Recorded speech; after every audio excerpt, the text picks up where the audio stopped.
Hello everyone, আজকে ছিল আমার অফিসের একটা জুনিয়রের বার্থডে। তো সেই জন্য আমরা লাঞ্চ টাইমে একটা কেক নিয়ে এসে তাকে সারপ্রাইজ দিলাম।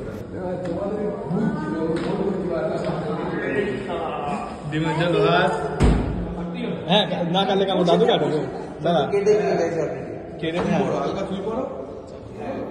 Happy birthday to you, happy birthday to you, happy birthday dear officer.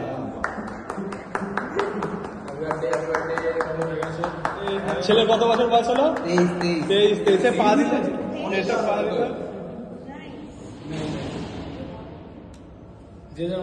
না না, যে তুই খাওয়াবি তো, ফার্স্টে খাওয়াতে হবে। কি কিছুতেই আজকে এ মানতে চাইছিল না যে আজকে ওর বার্থডে। তো লাস্টে সব জায়গায় দেখা গেল না সত্যিই আজকে বার্থডে। তো ধরে বেঁধে রীতিমতো ওকে আনা হয়েছে এখানে, যদিও ওকে সারপ্রাইজ দেওয়া হয়েছে, ওকে বলাই হয়নি যে ওর জন্য কেক আনা হয়েছে। তো এটাই জাস্ট কাজের ফাঁকে একটা ছোট্ট এনজয়মেন্ট। আবার কাট বলছে। তো আমরা সবাই মিলে পুরো কেকটাকে হাফিস করে তো আবার যে যার নিজেদের কাজে ব্যাক করলাম। সো আমাদের আজকে একটা ছোট্ট পার্টি তোমার সাথে শেয়ার করলাম, কেমন লাগলো জানিও। টাটা।